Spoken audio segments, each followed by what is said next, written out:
Good afternoon, everyone. Can I remind members that social distancing measures are in place in the chamber and right across the campus. And the next item of business is a statement by Kate Forbes on the Scottish Budget 2021-22. The Cabinet Secretary will take questions at the end of her statement, so there should be no interventions or interruptions. And I call on Kate Forbes for up to 30 minutes, please, Cabinet Secretary. Thank you, Presiding Officer. Today's budget comes almost a year after the first case of COVID-19 was notified in Scotland. The pandemic has shaken our society and our economy to the core. Every life has been impacted, every single life lost has been a tragedy. Livelihoods have been upended. Frontline services have responded in remarkable ways. And of course, our collective fight to overcome the virus continues. The exceptional circumstances require an exceptional response. This budget provides for continuity in our urgent work to control the virus and protect our economy and NHS, whilst the vaccine is delivered as quickly and as safely as possible. It's not just the pandemic that has taken its toll on Scotland's economy. The wrecking ball of a dismal Brexit deal is compounding matters. So today's budget will help to bring much needed support and stability to ensure our economy recovers and we protect those who have been hit the hardest. Our approach continues to target support in the immediate term, as well as tracking a course over the coming year to build a fairer, stronger and greener economy. Fundamentally, it focuses on three key priorities: creating jobs and investing in sustainable recovery, responding to the health pandemic and tackling inequalities. This is a time of great fiscal uncertainty. In the absence of a UK budget, much of the information we need to plan with certainty is missing. We must persevere with a budget based on a partial settlement, left waiting until the UK budget to see the full hand being dealt to us. I have repeatedly welcomed the additional COVID funding, largely borrowed, provided by the UK Government. I do so again. But I also have a duty as Finance Secretary to make the case forcefully when I believe more is required. There is £21 billion sitting in the UK COVID reserve.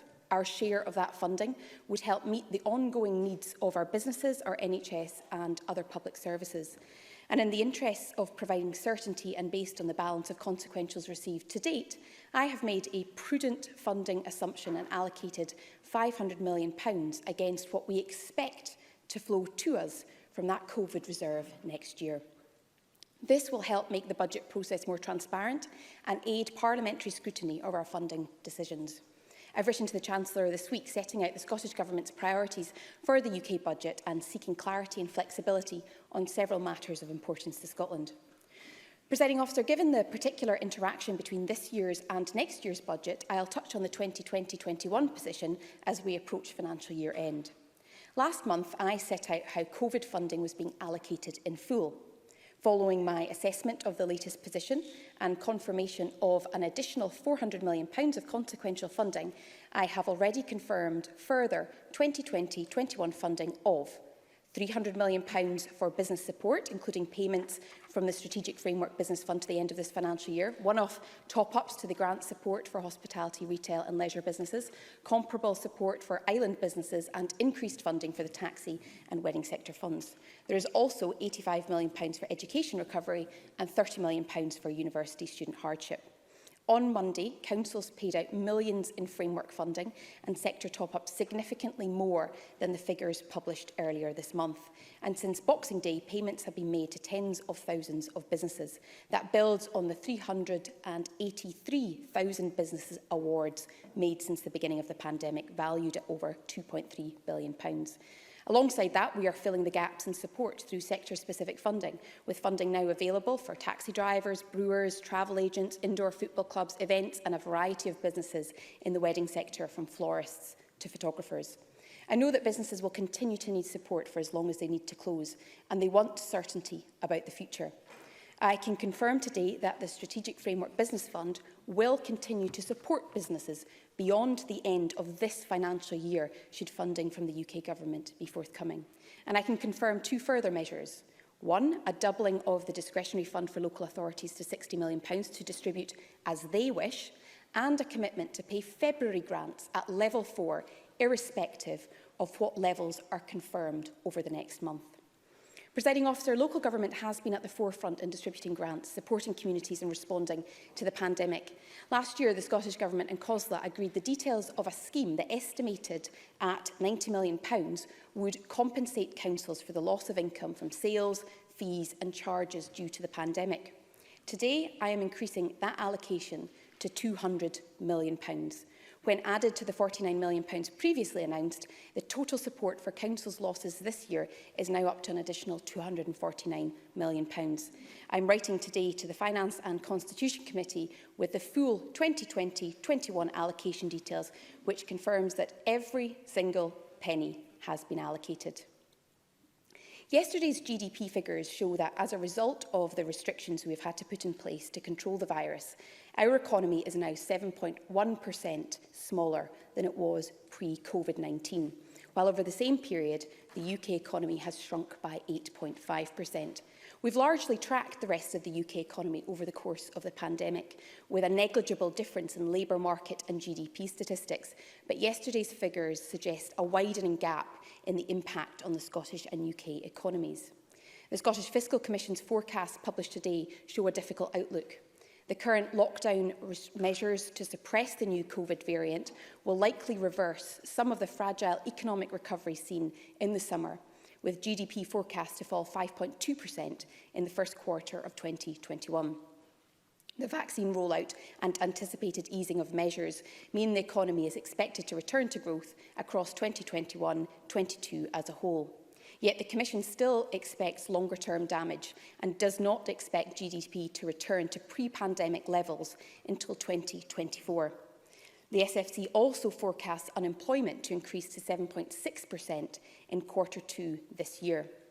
In line with currently announced UK government policy, that forecast is based on the assumption that the job retention scheme ends at the end of April without a replacement scheme. Now, I do not underestimate either the cost or the benefit of the job retention scheme, but it is a stark reminder that if it ends prematurely, the impact on jobs and livelihoods will be severe. So the Chancellor must extend the job retention scheme, and he must do so before the UK budget in March to give businesses sufficient time to plan ahead, because good jobs and viable businesses depend on this. Members will note that the Scottish Fiscal Commission projections published today take into account the current period of lockdown. The most recent UK projection is from November and does not reflect the current lockdowns across the UK. That timing difference will inevitably cause some challenges for our budget through the fiscal framework.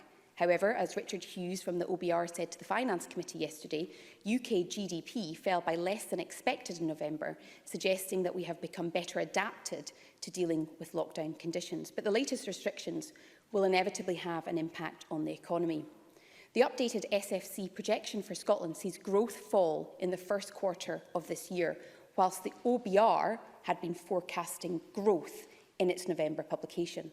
This difference does not reflect a difference in our underlying economic performance, but rather differences in timing, and will likely disappear when new OBR projections are published in March. But it does mean that the technical conditions under the fiscal framework for the release of additional reserve and borrowing flexibilities following an economic shock have been met. The UK Government has confirmed these flexibilities are now available to me, and I will use them to support our recovery from COVID-19. These extra flexibilities are welcome, although they are constrained and temporary. They do not change the fact that the Scottish Government cannot borrow at its own hand to fund spending in response to COVID-19 or support the economy in the way that countries around the world have done. This is a time for certainty and stability and helping businesses and households as far as we can. With limited resources, we must target those who need our help the most.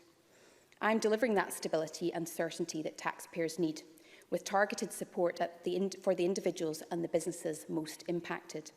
This is a package of tax measures that will support our recovery and renewal. Significant changes to Scottish income tax were implemented in 2018-19 to deliver a fairer and more progressive five-band system. That structure will remain unchanged, with the starter, basic and higher rates band all increasing by inflation.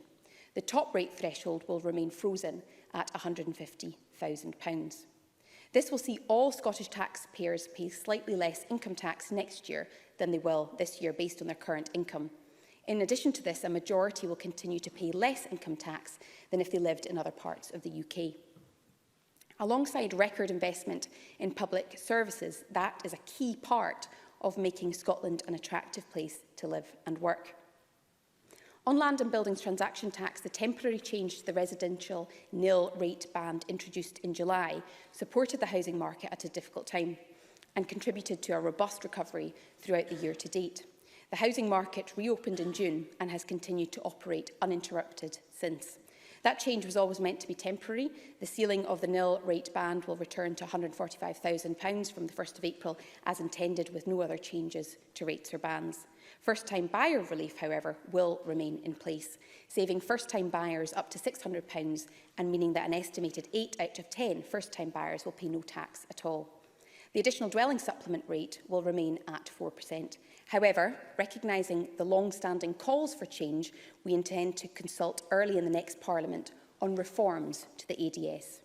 Non-residential LBTT rates and bands remain unchanged. And finally, on Scottish landfill tax, the standard rate of Scottish landfill tax will rise to £96.70 per tonne and the lower rate to £3.10 per tonne. At a time when the people of Scotland are dealing with the significant economic and social impacts of the pandemic, these tax policies deliver certainty and stability. Based on the most up-to-date forecast from the SFC and the OBR, the net contribution from devolved taxes in 2021-22 to the Scottish budget will be £539 million. In addition to this, we've used our limited borrowing and reserve powers to their maximum effect. In total, that means that the Scottish budget will be over £1.7 billion bigger than it otherwise would have been. Presiding Officer, we have always been rightly proud of the world-class care provided by our NHS, but during the pandemic, in the toughest circumstances imaginable, our inspirational NHS workers have worked tirelessly. When the history of this pandemic is written, our NHS and social care staff will be recognised as the undisputed heroes that they are. And I'm sure I speak for everyone in this chamber, everyone in the country, in fact, when I offer them our heartfelt thanks. To support their efforts in 2021-22, we will invest over £16 billion in the health and sport portfolio, an increase of over £800 million to the core budget, and an additional £869 million to support our response to COVID-19, including vaccinations and test and protect. That includes investment in primary care of £1.9 billion.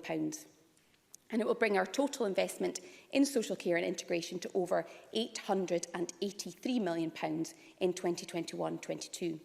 I want to draw attention to two critical elements of the health budget. The first is that we will provide £145.3 million funding next year for alcohol and drugs. That's an increase of £50 million on this year, specifically for our national mission to reduce drugs deaths as part of our 5-year £250 million commitment.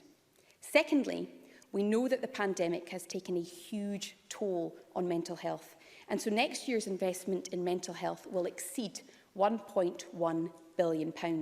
This will underpin our continued approach to improving mental health services and support for children, young people and adults, including child and adolescent mental health services.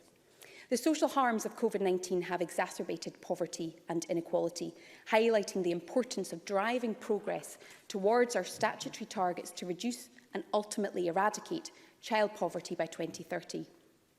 We're delivering a direct programme of action to meet those targets across 2018 to 2022, backed by the £50 million Tackling Child Poverty Fund, which this budget confirms we will deliver in full. The ambitious use of our new welfare powers to tackle child poverty includes significant investment in our game-changing Scottish Child Payment of an expected £68 million next year, with payments starting next month, part of a total of almost £3.6 billion for social security. Our public sector pay policy will continue its progressive and restorative approach, focused on addressing low pay. The UK Government's ill-judged pay freeze has a material impact on our block grant, within which we must balance reward and affordability of public sector pay. We'll continue to adopt the real living wage, applying the increased rate of £9.50 per hour, guaranteeing a minimum 3% increase for those on salaries up to £25,000 via a £750 cash underpin, with those on higher salaries receiving a 1% rise capped at £800 above £80,000. Negotiations are underway in our NHS on the future of Agenda for Change, and I will work with the Cabinet Secretary for Health to deliver for our NHS workforce. The most enduring way to tackle inequality and break the intergenerational poverty cycle is, of course, through education. In 2021-22, we will provide £2.7 billion across the education and skills budget to deliver on this ambition, alongside the significant funding for education delivered through the local government settlement. That includes almost £1.9 billion for the Scottish Funding Council to fund our university and college sector, including £700 million for colleges and over £1.1 billion for universities. It's vital that we continue to invest strongly in our world-class institutions and provide students with the best opportunities. Turning to justice, the budget provides significant extra funding to help deal with the backlog in criminal justice caseloads caused by the pandemic. We will provide a total funding settlement of £1.3 billion for the Scottish Police Authority, including an uplift of £60 million in the resource budget, surpassing our commitment to deliver a £100 million boost by 2021 and eliminating the deficit in the police budget. Keeping public transport options open remains vital to our recovery, backed by investment next year of over £1.6 billion across bus and rail services. That will help to ensure a viable alternative to private transport for more people, further reducing our reliance on cars, providing a cleaner form of mass transport, in addition to promoting the wide benefits of our 20-minute neighbourhood ambitions. We'll also deliver a national concessionary travel scheme for free bus travel for under-19s in the coming year. And we will continue to support transformational change to our streetscapes with a 5-year commitment to maintain the active travel budget at a record high of £100.5 million per year. I said earlier that local government had been at the forefront of our response to COVID, and I remain extremely grateful to local government colleagues, many of whom have worked night and day to manage grant funding, welfare support and maintain statutory services throughout lockdown. We will make available to local government a total funding package amounting to £11.6 billion for 2021-22, including a £245.6 million increase in core revenue funding and an additional £259 million of non-recurring COVID funding. That is a total additional revenue funding of more than £500 million. Within that, the settlement includes additional funding of £59 million to complete the expansion of early learning and childcare to 1140 hours, £72.6 million for investment in health and social care, and £7.7 million to support the inter-island ferries in Shetland, Orkney and Argyll and Bute, meeting their revenue ask in full, as well as extending the timetable and RET on Orkney's inter-island ferries. This settlement also allows councils to join us in financially supporting households who will undoubtedly be struggling as a result of the social and economic impacts of the pandemic. Just as we have chosen not to increase tax rates, ensuring people pay no more than last year, I have taken the significant step of offering funding to councils who choose to freeze council tax, providing financial reassurance to families who are struggling. That additional funding is equivalent to £90 million for councils, or a 3% rise, with inflation at 0.5%, and that more than fully compensates local authorities who choose to freeze council tax.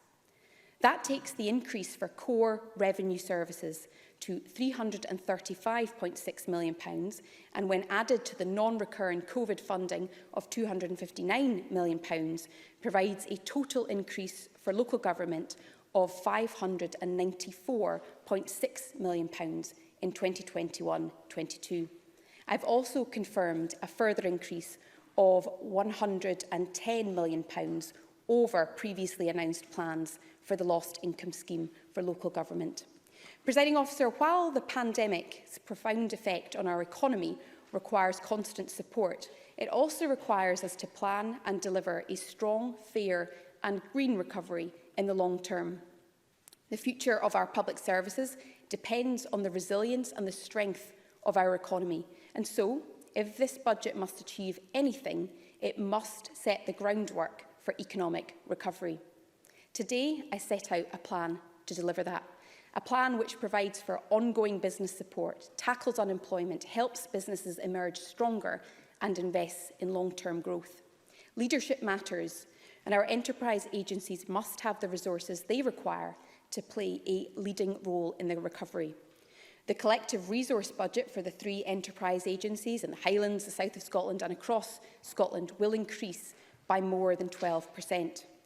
The budget builds on the significant package of labour market interventions with a total investment of £1.1 billion in employability and skills support. That includes an initial additional investment of £125 million for the Young Persons Guarantee, the National Transition Training Fund and broader skill and employability support. The Young Persons Guarantee will help achieve our ambition that within 2 years, every young person will have the opportunity to study, to take up an apprenticeship, a job or work experience or participate in formal volunteering. Today's budget allocates £230.9 million to Skills Development Scotland to work with partners across this vital agenda, and it also sees the launch of the first phase of our 5-year £100 million Green Jobs Fund and a commitment to establish a Green Jobs Workforce Academy. And across Scotland, we will invest over £230 million to ensure that our diverse and evolving cultural heritage is valued, nurtured and celebrated, protecting thousands of jobs in the culture and heritage sectors. Presiding Officer, we must invest for growth. The Infrastructure Investment Plan, which will be published in full next week, will outline a pipeline of projects that drive Scotland's resilience, driving inclusive, net zero and sustainable growth. The plan will be key to the success of the National Mission for Jobs, offering a robust pipeline of work that will help stimulate the green recovery, providing good, job-stimulating supply chains and building market confidence. The Capital Spending Review will set out budgets for 5 years, confirming that we will deliver our national infrastructure mission in full to increase annual investment in infrastructure by £1.5 billion by 2025, supporting 45,000 full-time equivalent jobs across the period. These efforts are enhanced by the work of the Scottish National Investment Bank, which we will capitalise with £2 billion, with over £200 million for investment in 2021-22.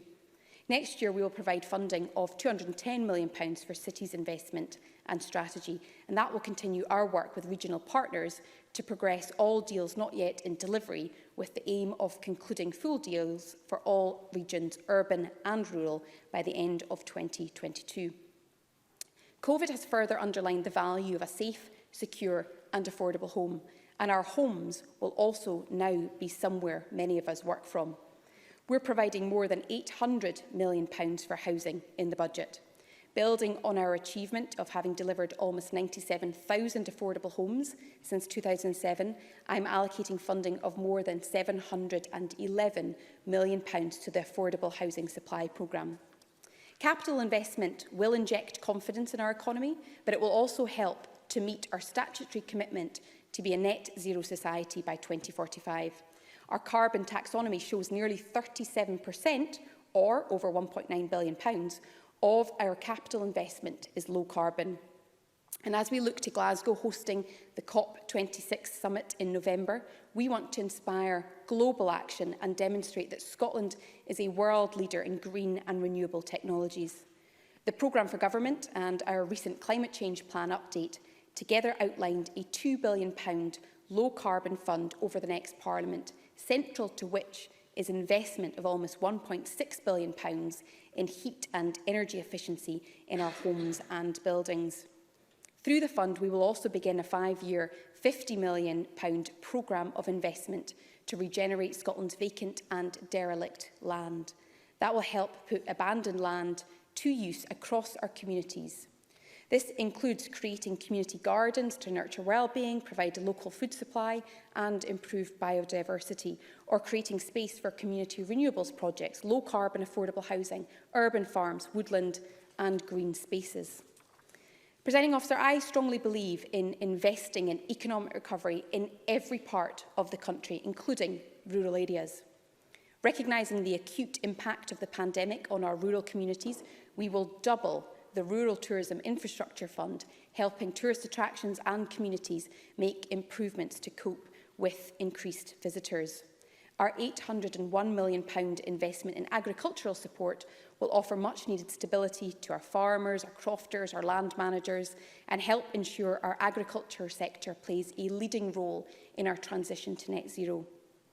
Over the next 5 years, an additional £150 million has been allocated for woodland and forestry through the Low Carbon Fund, supporting a 50% increase in tree planting and woodland creation from 12,000 hectares this year to 18,000 hectares by the middle of the decade. And our peatland restoration spend will increase by 10% as part of a 10-year £250 million commitment. Digital connectivity was important pre-pandemic, but now, as a result of the changes in how we work, shop and socialise due to COVID-19, it's absolutely fundamental to our future prosperity. The review I commissioned from Mark Logan has provided an industry-led blueprint to establish Scotland as a world-class hub for tech startups, and it's rightly drawn wide acclaim. To help deliver that ambitious agenda, we are providing an additional £7 million next year. And to bring more people into the digital world, we'll invest almost £100 million in digital connectivity. That includes funding for our Reaching 100% programme and for improved mobile coverage through delivery of 4G and 5G infrastructure, ensuring that no part of Scotland is excluded. Presiding Officer, the last piece of the plan to support businesses and to drive economic recovery is our policy on non-domestic rates. I know how crucial this year's targeted 100% relief from non-domestic rates has been to retail, hospitality and leisure businesses. The extension of this relief to avoid a cliff edge in support was the #1 ask of businesses. The absence of clarity on UK Government NDR policy has undermined our ability to continue this relief. I've been clear that the only way I can replicate that relief in full is if there is additional funding from the UK Government. The UK Spending Review provided £11.5 million as a result of NDR policy decisions. Contrasted with the over £900 million it would cost to extend the relief, those consequentials are entirely insufficient. However, I cannot and I will not leave Scottish businesses trying to plan without certainty. So I am committing now to extend the 100% relief for retail, hospitality and leisure businesses for a further 3 months into 2021-22, funded from the money reimbursed by supermarkets and other retailers.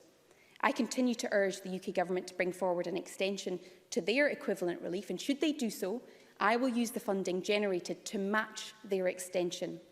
Together with other reliefs, including the expanded Fresh Start scheme to incentivise the use of empty buildings and the Small Business Bonus scheme, we are offering a total reliefs package worth almost £1 billion in this budget. And there is still more I want to do to help our businesses.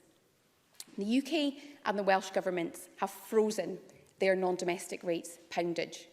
I don't intend to do the same. Instead, in an unprecedented step, in a non-revaluation year, I am reducing it to 49 pence. That will be the lowest poundage available anywhere in the UK, saving ratepayers over £120 million compared to previously published plans.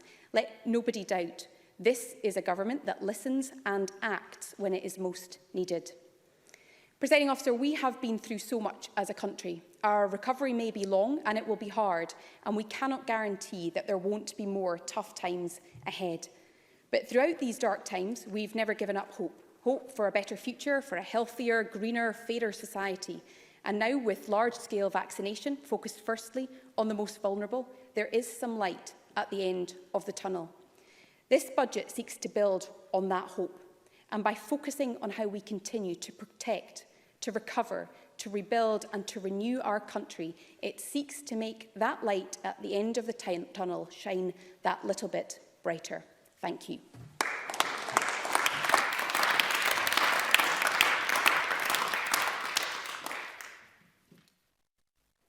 The Cabinet Secretary will now take questions on the issues raised in her statement, and I can allow around 60 minutes for that. Would those members who wish to ask a question please press the request to speak buttons, and I first of all call on Murdo Fraser. Thank you, Deputy Presiding Officer. Can I start by thanking the Cabinet Secretary for advance sight of her statement, and can I take this opportunity on behalf of these benches to congratulate her on the recent happy news of her engagement. It's good, Presiding Officer, to see her recognising the benefits of being in a union. Now, Presiding Officer, our view is very clear that we need today a budget that focuses 100% on managing the pandemic and our economic recovery thereafter. We will measure all the announcements in the budget today against the essential test of whether they will assist efforts in that respect, and in particular help protect jobs and safeguard our economy over the coming year. And we will reject any plans to waste precious resources, money or time on campaigning for another divisive independence referendum. We need a budget that is about building up, not breaking up. Presiding Officer, the background to this budget is that the Scottish Government has seen unprecedented support from the UK Treasury over the past year. We have a guaranteed minimum additional spend of £8.6 billion in the current financial year to support the NHS and individuals and businesses across Scotland. And that, of course, is in addition to the billions in direct support that have been provided through the furlough scheme and other Treasury initiatives. And with all that money, it is essential that the Scottish Government get the cash out the door to needy businesses and individuals across Scotland who have been crying out for it. And that support carries forward to next year, with an additional £1.3 billion to help manage the pandemic and a £1.1 billion increase in the general budget for the coming year. Even without additional COVID resources, the budget for the coming year will be the highest in the history of devolution, giving the Scottish Government more money to spend than at any previous point in history. And all this is possible because of the broad shoulders of the UK Government supporting people, businesses and public services in Scotland in these challenging times. And unlike governments in so many other places in the world, this Scottish Government has its income protected through the fiscal framework, meaning that so long as tax revenues in Scotland perform in line with those elsewhere in the UK, there will be no cuts in the budgets required. Now, when it comes to the detail of the budget for the coming year, we have been very clear that there should be no new income tax rises. Consumer spending following the easing of restrictions will be a major driver in future economic growth, and any income tax increases would hold that recovery back. And in that respect, the announcements today on income tax are welcome, although of course we're only at the first stage in the budget process. We need to see COVID support provided for businesses into next year. We need assurances that relevant business grants will continue for so long as restrictions remain in force, and we need to see a guarantee that the existing 100% rates relief for leisure, hospitality and tourism businesses and retail businesses will continue, not just for 3 months, but for 12 months. The Scottish Government has been given the funds already to make that happen, and it should be an absolute priority for their budget. Presiding Officer, we know the pandemic has put further strain on our councils, as many individuals, families and businesses have become dependent on council services. We have set out our view that we need to see fair funding for our councils so they receive a set proportion of the Scottish Government's budget. For years, the SNP have underfunded local government to finance their own priorities, and so in order to start the process of moving to fairer funding, we need to see the percentage increase in local government finance for next year at least match the Scottish Government's own budget increase. And in relation to what is announced today, it appears to fall short of that ask. And finally, Presiding Officer, this is not the time to waste government resources on the preparation of another independence referendum bill. All the government resources need to be devoted to tackling the pandemic and its economic consequences, not wasted on constitutional divisions. Presiding Officer, this budget process is a chance for the Scottish Government to put aside its party political priorities and act in the national interest That will be the test of whether this budget delivers for Scotland. Thank you. Kate Forbes. Well, I thank Murdo Fraser for his kind wishes at the beginning of his statement. Now, of course, in terms of talking about wasting time, I'm standing here delivering a budget investing £1.1 billion in skills, £6 billion in capital infrastructure and £3.5 billion for social security and welfare payments. Meanwhile, of course, his leader is breaking the spirit of the rules on essential travel to do what? Make the case, apparently, for the union, because he's running scared after poll shows support for independence. But in terms of the substance, of course, I said in my statement, I said that I was grateful for the additional funding. Financially, of course, the UK government has engineered our dependency and reliance on them by denying us reasonable borrowing powers, and it's insulting people's intelligence to suggest Scotland couldn't borrow, like every other country around the world, to intervene. But of course, if the Tories want to claim full responsibility for the economic interventions, then they also need to take responsibility for the dithering and the delays to extending furlough, the huge delay right now to extending non-domestic rates relief, and the potential to see increased unemployment in April if furlough is not extending. The last point was around the additional funding, and there is £1.3 billion that has been confirmed in the UK spending review. That is to cover health, it's to cover transport, it's to cover jobs. We know that the extension to non-domestic rates relief for a full year would cost £900 million. The UK government is currently sitting on £21 billion of announced but undistributed COVID funding, and so if the Tories want to provide that relief extended for a full year, then they should ask their party leaders in Westminster to release that £21 billion, and as soon as I've got confirmation, I will most certainly extend non-domestic rates relief. Jackie Bailey. Can I too congratulate the Cabinet Secretary on her engagement on behalf of the Scottish Labour Party. It was indeed a bright spot in an otherwise gloomy outlook. We do need a budget for economic recovery, a budget for jobs. We're heading for a huge economic crisis and a cost of living crisis not seen since wartime.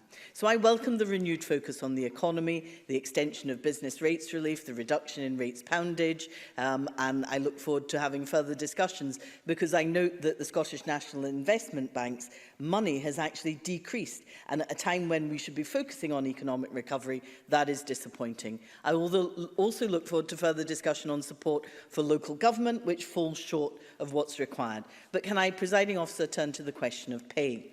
There is no doubt that health and social care workers put themselves and their health at risk during the pandemic. The Cabinet Secretary described them as heroes, and I couldn't agree with her more. In her statement, she talked about NHS staff, but I didn't see mention of social care staff. The people who work in social care are predominantly female, they're low paid, they're earning £8 to £9 an hour. They have cared for our older people and vulnerable people at this most difficult of times. Surely they deserve more than the living wage. Surely they finally deserve to be properly valued and recognised by society. And surely, Presiding Officer, they deserve £15 an hour as called for by the GMB. Will the Cabinet Secretary give social care workers that pay rise that they deserve? And if not now, when? Kate Forbes. Thank Jackie Bailey for her well wishes as well. And she said in her question quite a number of times that she welcomed elements of the statement. She also said she looked forward to further discussion. And of course, this year, like every other year over the last 4 years, I look forward to working across party lines to secure an agreement for the budget and provide that stability that I think the public expect from us. Now, she talks about public sector pay, and I was very clear after the UK government's decision to freeze public sector pay that it misjudged the public mood and it misjudged the impact and the contributions that had been made by our public sector workers. And that's why today I have announced the 3% uplift for the lowest paid up to £25,000 and confirmed that we will put in place the living wage. Now, of course, the public sector pay policy that I have outlined covers not all public sector workers, but it does act as a reference point for the wider Scottish public sector workforce, including NHS Agenda for Change. And I was quite clear too too in my comments that I look forward to working with the Cabinet Secretary for Health in looking at the agenda for change and the workforce deals over the coming year. Now, of course, many social care workers operate in local government, and whilst we do not have a direct relationship with local government workers, this fair pay policy recognises the contribution that they've made, but also the material impact of the UK Government's choice to freeze public sector pay on our budget. We'll move now to the open questions, and I have a lot of them, so please bear that in mind. We'll try and get them all in. And I first of all call Willie Rennie to be followed by Patrick Harvey. Even though this budget is bigger than ever before by quite some margin, we do have a duty in this Parliament to spend every single penny wisely and to put the recovery from the pandemic first. But I don't believe the £1.1 billion for mental health will be enough, when we had asked for £1.2 billion, and that was before the pandemic hit and the massive impact that it's had on our mental health. The budget's largely silent on getting our education system back up the international rankings and the value of teachers. And business support schemes have too many holes, and it's taking too long to get the funds to business. So will the Finance Secretary look again at these priorities in the discussions that we have planned? Kate Forbes. Well, I'm delighted to hear that we've got discussions planned. That's fantastic. And I look forward to engaging with the Liberal Democrats in securing support for this budget. And I will be very open to suggestions and ideas, and we'll take a very transparent and open approach to those budget engagements. I had thought that Willie Rennie might welcome the increased funding for Orkney and Shetland Isles ferries. It shows what can be done when we do work across on a cross-party basis, and perhaps the Lib Dems could have been quite powerful from the beginning when it comes to delivering for their constituencies if we'd taken a similarly constructive approach in previous years. So whether it's on mental health, on education or on business support, I'm happy to work with Willie Rennie. Patrick Harvey, please, followed by Bruce Crawford. Once again, we're hearing commitments on a green agenda. While the motorways and trunk roads budget goes up, as it has relentlessly, there's no sign of the promised increase in the energy efficiency budget. And the main new measure on public transport is the one the Greens secured a year ago and which the Scottish Government hasn't implemented yet. The Cabinet Secretary seems proud that 37% of our capital spending is low carbon, but as long ago as the 2016-17 budget, the Government was criticised on the grounds that the figure was only 52%. The Cabinet Secretary is clearly keen to claim that her budget lays the groundwork for a green recovery. But if that's to be meaningful, it means doing less of what's harmful, not just more of what isn't. Can the Cabinet Secretary point to any substantial example of high carbon infrastructure which will now not go ahead to free up resources for greener priorities? Kate Forbes. Thank Patrick Harvey for that question. A point to make, I think that Patrick Harvey had welcomed the Infrastructure Investment Commission's decision to prioritise maintenance costs on high carbon infrastructure rather than replacement, and that accounts for some of the figures that we see before us today. But I do fully and wholeheartedly believe that this is a budget that delivers that green economy. Looking at the figures, £2 billion of additional funding to decarbonise the way that we live, travel and heat, £100 million for the Green Jobs Fund, £100 million in active travel and increase in low-carbon transport. That lays the groundwork, but of course, like with other leaders in this chamber, I'm happy to work with Patrick Harvey to look at what more we can do and to look at how we can ensure that in setting the framework and the groundwork for that green recovery, we ensure that we're using our money as wisely and as carefully as possible. Bruce Crawford, followed by Maurice Golden. Thank you, Presiding Officer. Cabinet Secretary, I'm pleased that the Scottish Government has committed to supporting 100% business rates relief for at least the first 3 months of the new financial year. However, if 100% relief is to be available again in 2021-22 for the full year, there remains a significant financial gap to be filled. I recognise the challenge the Cabinet Secretary faces in balancing the books with a cash-limited budget. Does she agree, therefore, that it is imperative that the UK Treasury commit to funding 100% relief at the earliest possible date and give business the stability and certainty it badly requires? Kate Forbes.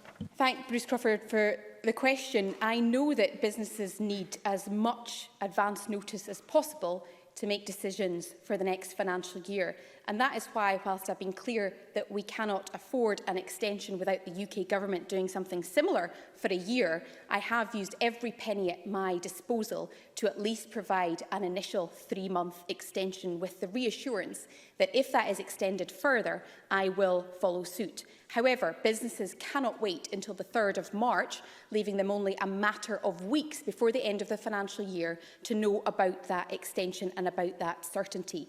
And therefore, whilst this decision goes as far as we can, I would strongly urge the Chancellor to give that certainty to businesses now and not to delay and not to dither, as he's done so often on extending furlough. Maurice Golden, followed by Emma Harper. Thank you, Deputy Presiding Officer. Support for businesses is welcome, but one of the problems is that funds are not reaching businesses fast enough. It is often months between the SNP announcing a scheme and payment hitting bank accounts. That is a recipe for job losses and business closures. So, will the Finance Secretary today give an assurance to honour the original pledge this SNP government made to deliver payments within 10 working days? Kate Forbes. Well, I'd agree with Maurice Golden on the importance of money reaching businesses, which is why I'm so pleased that local government has been paying out tens of millions of pounds this week alone for the Strategic Framework Business Fund, grants of up to £3,000 every 4 weeks. And also, the top-ups are being paid this month as well, up to £25,000 for hospitality. And of course, that means a pub or a restaurant with a rateable value of over £51,000 or bigger premises. A business in Scotland will receive £16,000 more than their English equivalents. So it is important to get the money out the door quickly. It's important that we work collaboratively with local government, and that's why we've provided additional funding to local government of £12 million to help distribute grants as quickly as possible. But let's not take our eye off the ball, that grants are being paid right now. Emma Harper, followed by Alex Rowley. It's clear that the immediate impacts of Brexit have had a disproportionate impact on Scotland's rural economies, such as across Dumfries and Galloway in my South Scotland region. Can the Cabinet Secretary advise how this budget will ensure that no part of Scotland will be forgotten or left behind? Kate Forbes.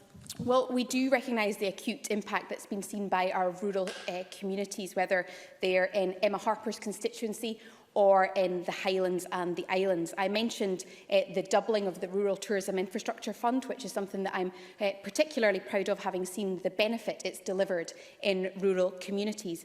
But across the rural economy, we have increased funding for forestry, for the enterprise agencies, for tourism, for food and drink, and we've ensured that there's additional COVID funding to help support businesses in those areas, responding particularly to some of the Tourism Task Force's recommendations.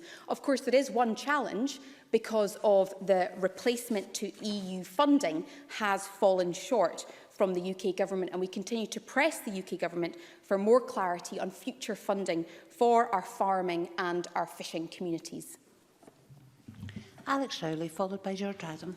Presiding Officer, I do not doubt the enormity, the challenge that government faces at this stage. So I would like to congratulate Kate Forbes in bringing forward the budget today.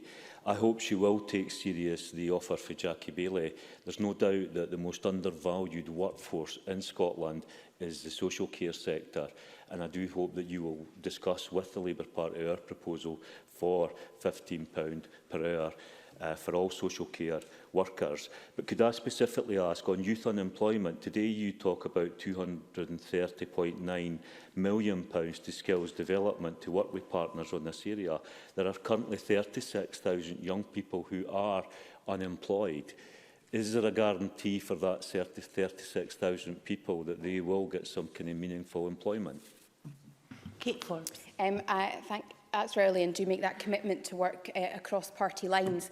In terms of providing support specifically to young people, that is at the heart of our skills agenda. Now, I talked about the Young Persons Guarantee. There's also the National Transition Training Fund. But our approach is to ensure that over the next 2 years, every young person under the age of 24, leaving none behind, every young person under the age of 24 has a job or an apprenticeship or an education and training opportunity. And I'd be very happy to go through the detail with him, or I see my colleague Fiona Hislop here go through the detail in terms of how we are ensuring that no young people are left behind. George Adam, followed by Donald Cameron. Thank you, Presiding Officer. Many businesses in my constituency of Paisley have had a difficult year. They've appreciated the funding and support they've received to date, but in the context of significant ongoing spending and business support, much of which is demand-led, it appears to me that managing the expenditure within the consequentials provided by the UK Government just doesn't seem sustainable. Does the Cabinet Secretary believe that the current fiscal levers available to the Scottish Government are sufficient to ensure that the Scottish Government can meet demand going forward? Kate Forbes.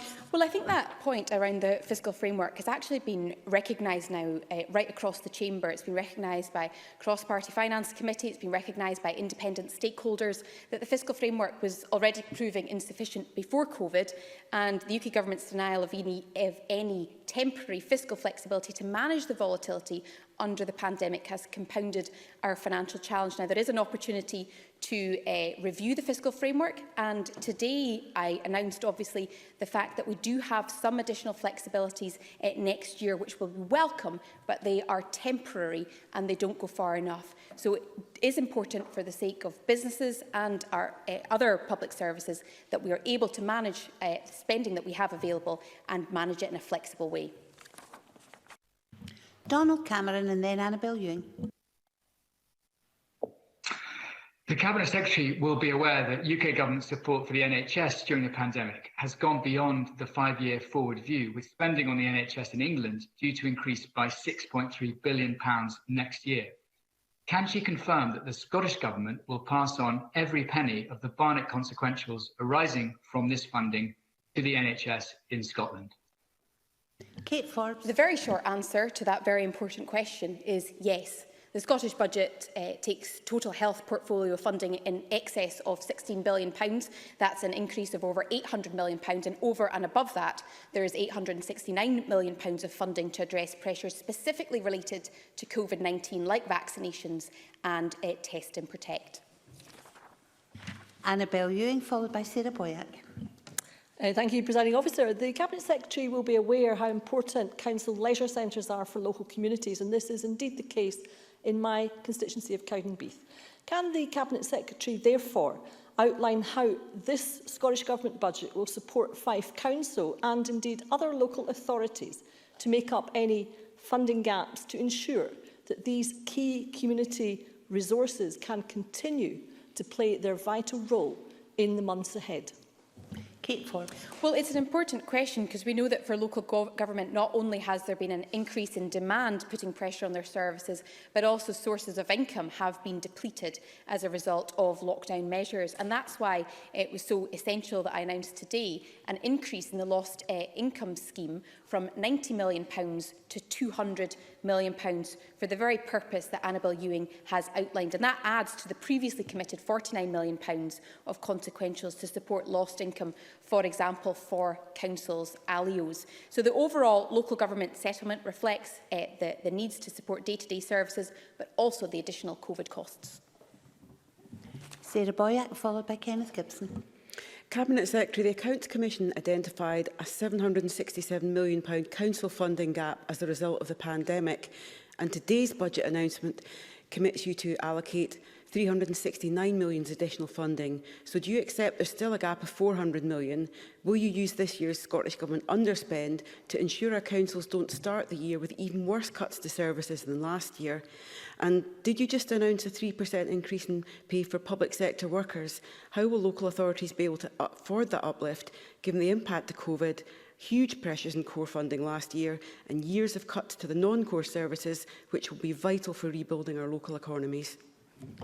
Kate Forbes. Well, can I just put one thing straight, that there is no underspend this year, having just allocated every penny of funding that we are looking to deploy just now. In terms of local government, the funding package that I have outlined just now includes additional funding for local government's core revenue and core services, as well as additional funding to replace lost income, as well as additional funding for COVID-related pressures. But again, when it comes to looking at whether it's local government or any other line, if the Labour Party want to provide sensible and wise and intelligent proposals for what we can do to continue to support our public services, bearing in mind that we need to manage that within the funding envelope that we have, then I'm very happy to have those conversations with Sarah Boyack. Kenneth Gibson and then Liz Smith. Thank you, Presiding Officer. The Broadcasting, Entertainment, Communications and Theatre Union at committee this morning presented figures showing that after the financial crash, the arts sector led the country out of recession in terms of growth. Will the Cabinet Secretary look at providing additional support for the sector in order to help it survive, aiding our economic recovery and boosting well-being as we emerge from the pandemic? Kate Forbes. Yeah, like many other sectors, it has been a sector that's been hard hit. We've already put in place some immediate survival funding for parts of the sector, and we'll look to continue to respond to their needs to ensure that we have a thriving sector and they play a key role in our recovery from COVID. Liz Smith, followed by Rona Mackay. Thank you. When the Cabinet Secretary attended the Environment Committee on the 6th of October, she put on the record unequivocally that the creation of green jobs was a major Scottish priority. And she said that the same was true a year ago, and obviously she's outlined some major green policy spends this afternoon. But the facts tell us, Cabinet Secretary, that the Scottish Government is way behind in terms of delivering the 28,000 green jobs that Alex Salmond promised would have been delivered by 2020. So can I ask the Cabinet Secretary, when will this budget deliver these very much needed jobs? Kate Forbes. Are looking to two things. The first is the fact that unemployment is set to rise after the furlough scheme ends, and secondly, we have an opportunity to invest in green recovery and ensure that we are meeting our climate change targets. And in terms of this budget not only provides the £100 million that I mentioned to support green jobs, as well as the Green Workforce Academy to help with retraining, reskilling, and to ensure that whether it's investing in biodiversity, whether it's investing in research and development, whether it's supporting our public bodies that are at the forefront of that, we are creating those new green jobs, as well as ensuring that we've got the pipeline of talent, training up young people in particular to have the skills that we need to meet our climate change ambitions. Rona Mackay, followed by James Kelly. Thank you, Presiding Officer. Can the Cabinet Secretary advise how this budget will help to close the attainment gap? Kate Forbes. Well, that mission to close the attainment gap remains central to our plans, and perhaps the pandemic has only exacerbated the need to provide support to the most vulnerable people in our communities. The Scottish Government published an equity audit on the 13th of January 2021, which deepens our understanding of the impact of COVID-19 on children from disadvantaged backgrounds and sets clear areas of focus for accelerating recovery. And those findings provide clear indicators for supporting children and young people in the next phase, particularly of remote learning and planning the return to school. So we're continuing to invest in the Scottish Attainment Challenge in 2021-22, and that includes over £127 million in pupil equity funding to help close that attainment gap. James Kelly, followed by Mark MacDonald. Thank you. Citizens Advice Scotland have recently highlighted rising levels of council tax debt, with recent cases that they have dealt with amounting to debt levels of £3,000 per case. This causes great levels of anxiety and stress for those who are struggling to pay these bills. So can I ask the Cabinet Secretary what action the Government is going to take in the budget to specifically address the issue of those who are struggling with rising levels of debt and are unable to pay council tax bills? Kate Forbes. It's something that we've been mindful of from the very beginning of the pandemic, and in fact I think one of the first funding decisions that was made last March was to provide additional funding for the council tax reduction scheme to ensure that was extended, and that commitment to continue to support communities carries us through into the next financial year. So we will continue to ensure that council tax reduction means that council tax is more progressive than it would otherwise be, but I've also obviously outlined today a freeze on council tax in terms of compensating councils that choose to freeze council tax to try and help the very households that James Kelly has identified. Mark MacDonald, followed by Willie Coffey. Thank you, Presiding Officer. The reduction in poundage announced by the Cabinet Secretary is welcome, but she'll be aware that there are calls in the North East for her to do more to offset the impact of the 2017 revaluation on businesses in Aberdeen. 23% of businesses in Aberdeen are eligible for small business bonus, which is the lowest proportion in all of Scotland. And she knows that I've asked her previously about flexibility around nationally applied rateable value cut-offs for business support. Will she meet with me to discuss these issues and look at the possibility of a deal for the North East of Scotland that will help to deliver for businesses who are hard-pressed at the moment in Scotland's economic engine? Kate Forbes. Again, the short answer is I'd be happy to meet with Mark MacDonald. One of the decisions that's been taken is to extend the transition relief that was provided to Aberdeen businesses because the revaluation has been delayed further. And in terms of some of the reliefs that we have expanded on, they will hopefully be very helpful to Aberdeenshire businesses, particularly extending the Business Growth Accelerator as well as the Fresh Start scheme to encourage the occupation of previously empty properties. Willie Coffey, followed by Jamie Green. Thank you, Presiding Officer. The requirement for our businesses to close to limit the spread of COVID has had a substantial impact on our town centres, not least in my own in Kilmarnock and Irvine Valley. Can the Cabinet Secretary provide any further details on the funding allocated to our town centres and business improvement districts to get back on their feet? And will she also consider what more can be done to help our town centres in the longer term?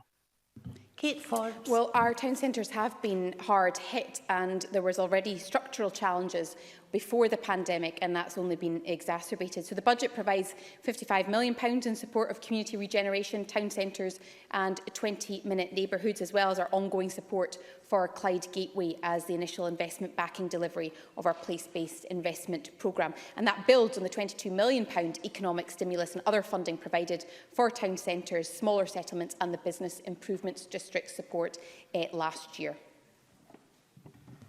Jamie Green, followed by Christine Graham.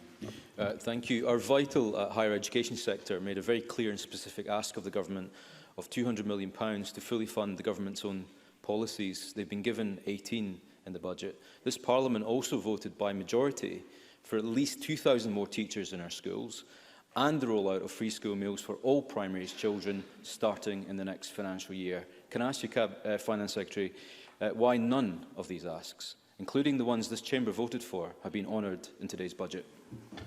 Kate Forbes. Well, that might be a good question if it was true, but it's not. So £45 million has gone into this budget in order to extend the number of teachers. And separately to that, on the first part of his question, we have provided over £1.1 billion to universities in support of their continued financial sustainability and increased funding to £0.7 billion in our colleges to ensure that they can continue to produce a highly skilled population, both of which are key to our economic recovery. Christine Graham, followed by Ian Gray. I thank the Cabinet Secretary for a statement. I welcome the £259 million additional non-recurring COVID funding to local authorities. With 2 local authorities in my constituency, Midlothian and Borders, will that allocation, when they get it, be ring-fenced, or will there be flexibility for councils to reflect their differences? Kate Forbes. There will be flexibilities. So having announced 3 parts to the local government settlement of increased lost income scheme to fund lost funding, as well as funding for the core settlement, and then additional funding to replace pressures on COVID-related pressures, that is flexible, and local government can deploy it as they see fit in terms of their funding pressures. Ian Gray, followed by John Mason. Thank you. I heard what the Cabinet Secretary said about the importance of our universities and colleges how critical they are to economic recovery and recovery from the pandemic. But the fact of the matter is that today's budget leaves them hundreds of millions of pounds short of what they tell us they need just to be sustainable. Does the Cabinet Secretary understand that this is not investing in our world-class institutions? It is rather cutting the feet from under them. Kate Forbes. We do recognise the point that Ian Gray has mentioned in terms of the challenges, the sustainability challenges, and of course that's why we announced £75 million last year to help them with that. And in terms of the settlement includes resources to support our universities, including increasing the higher education capital funding to further support their research and knowledge exchange with other universities, as well as ensuring that college resource allocations have been boosted as well to ensure the sustainability of the sector. That will also include funding towards student support. So there's no question that our higher and our further education sectors, like many other parts of the public sector, are under pressure, and this budget goes as far as we can to provide support. John Mason, followed by Rachel Hamilton. Thank you. It's clear that finances are going to be tight in the coming years, and I take the point that the Cabinet Secretary is not wanting to change taxation at the moment, because some people are really struggling financially. But other people and some organisations are doing quite well financially. Can she expand on her thinking about taxation going forward? Kate Forbes. Well, my view is that we should be delaying any fiscal consolidation or tax rises until economic recovery is well underway. That was outlined in a document that we published, the UK Fiscal Path, published last June and then updated again in November. People and businesses need certainty, stability. The income tax policy proposals I've put forward today delivers that, as does non-domestic rates and council tax as well. So it's a fair and progressive tax system to begin with, but we're trying to deliver that sustainability into the long term, so that when we're delivering economic recovery, we can revisit our tax policies to ensure that they're aligned with the economic growth at the time. Rachel Hamilton and then Stuart McMillan. The Scottish Government have dithered and delayed getting guidance and funds to local authorities, and this has prevented businesses receiving financial support. Can the Cabinet Secretary tell me when the extra cash allocated in this budget for discretionary funding will be in the hands of councils with the relevant guidance and criteria so that cash-strapped businesses can pay their bills?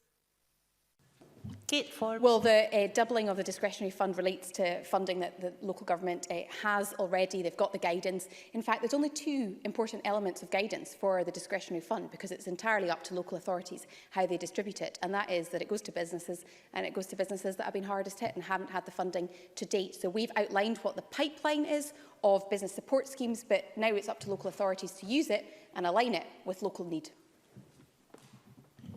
Stuart McMillan, followed by Pauline McNeill. Thank you, Presiding Officer. Can the Finance Secretary provide an assurance that this budget will actually help families living in poverty, particularly in constituencies like my own, Greenock and Inverclyde? Kate Forbes. Well, it's a key priority for the Government, and it underpins our wider ambitions for a fairer and more prosperous Scotland.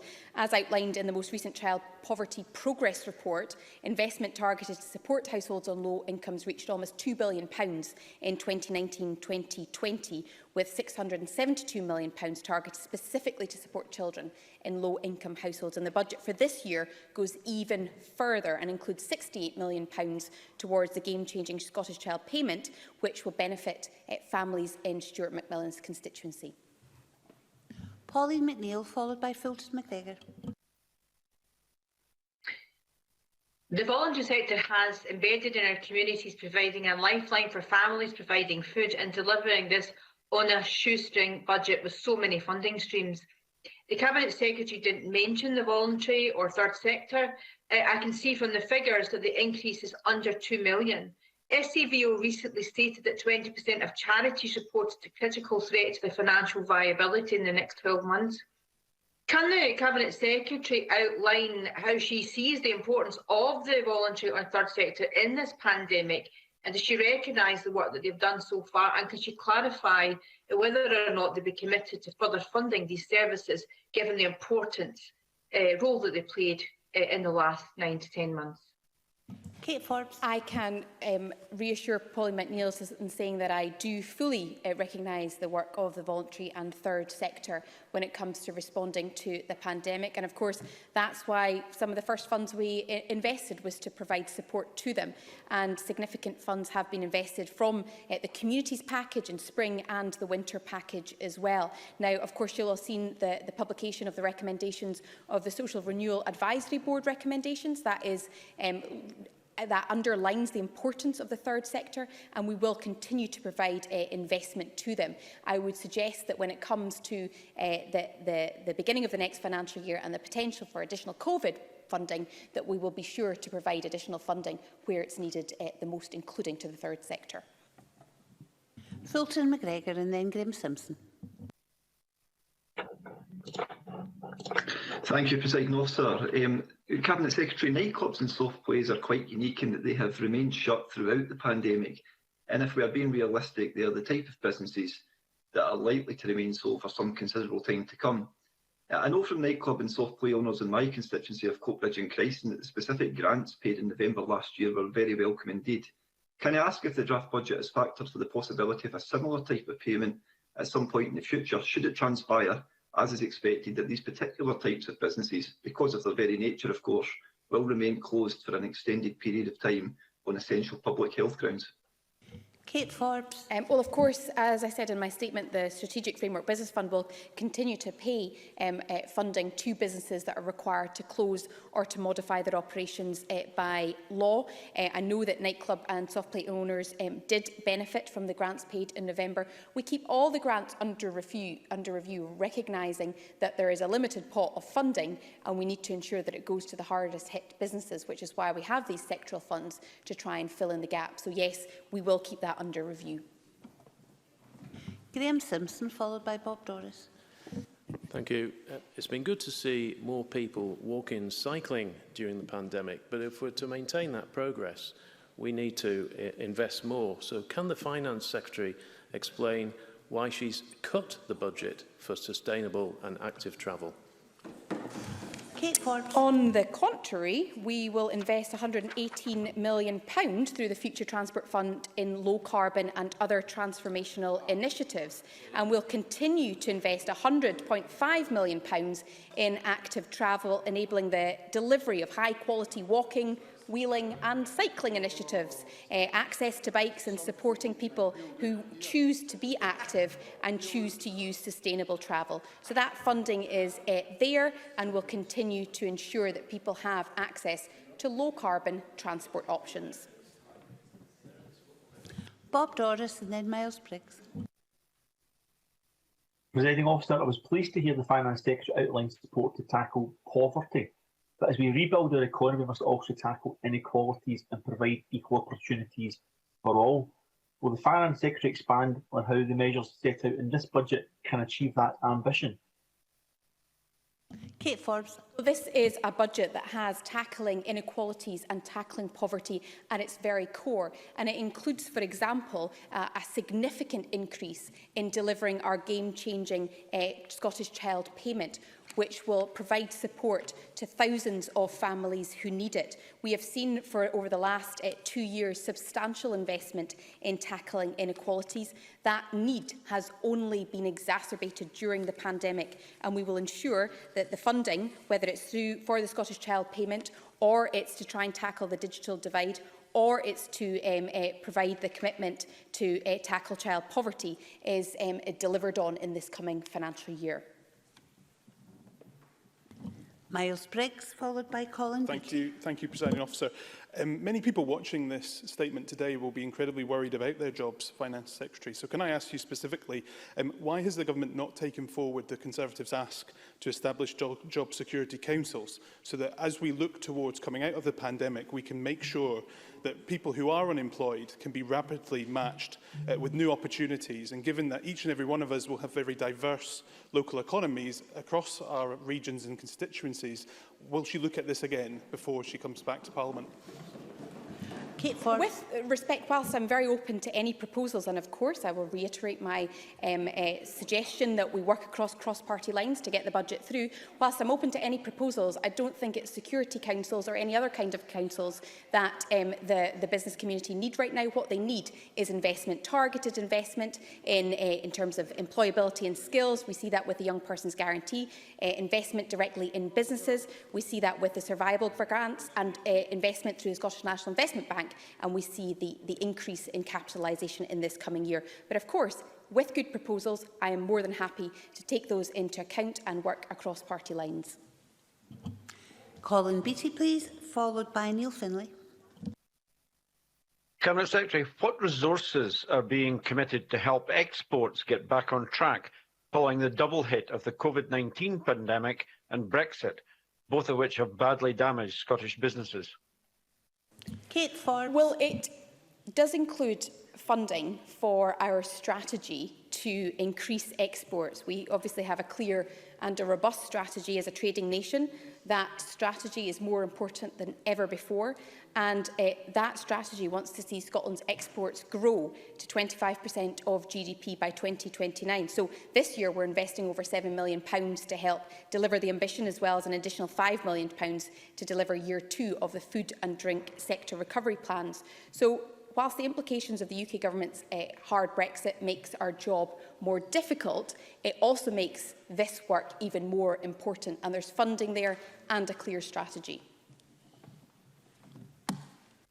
Neil Findlay, followed by John Scott. Thanks, Presiding Officer. The Cabinet Secretary said that there would be additional money for mental health. I have a parliamentary answer here that tells me in the whole of Scotland that there's only 46 child and adolescent mental health beds in the whole country. That is an astonishingly low number. What can families take from the Cabinet Secretary's statement that will ensure that we have the proper care and treatment for young people going through a mental health problem, because we know that there will now, after COVID, be an even greater crisis? It's a really important question for those very reasons, and whilst I can outline the increase in funding which I already have in terms of overall spending in mental health to over £1.1 billion, money is only half the challenge. The other challenge is ensuring that there is a reform to provide the services and the facilities where people need it. And I will continue to work with the Cabinet, the Minister for Mental Health, in ensuring that the funding is in place to match the policy ambitions to ensure that there is access to mental health, particularly coming out of the pandemic, which has taken a huge toll on people's mental health. John Scott, followed by Liam Kerr. Thank you, Deputy Presiding Officer. And declaring an interest as a farmer, and given that there is much transitional funding required to take Scotland rural areas towards net zero, is the Cabinet Secretary confident that sufficient funds are being made available in this budget to achieve early carbon reduction targets as recently agreed by Parliament? Kate Forbes. There is a continued investment, for example, in the Agricultural Transformation Programme, which provides £40 million to take action to help deliver our target of net zero greenhouse gas emissions by 2045 and improve environmental sustainability. So, yes, there is funding in the budget, £630 million in ongoing agricultural support, but there is also funding to help farmers with that transition. Liam Kerr. Thank you, Presiding Officer. Cabinet Secretary, is the money from the Recover, Renew, Transform programme budget separate to the funding arrangements for the various justice organisations it mentions? Or is this money included in the justice organisations' budgets as outlined in the budget figures published today? Kate Forbes. Well, the budget figures announced today include the overall funding that is available to either portfolios or to those specific budget lines. And so that sets the overall spending envelope within which organisations, public sector bodies operate. Where if there is additional funding available, for example, after the UK government's budget, then we will look to deploy that funding as easily and as quickly as possible to meet the needs where they are. That concludes questions on the Cabinet Secretary's statement, and we shall shortly move on to the next item of business. Nobody.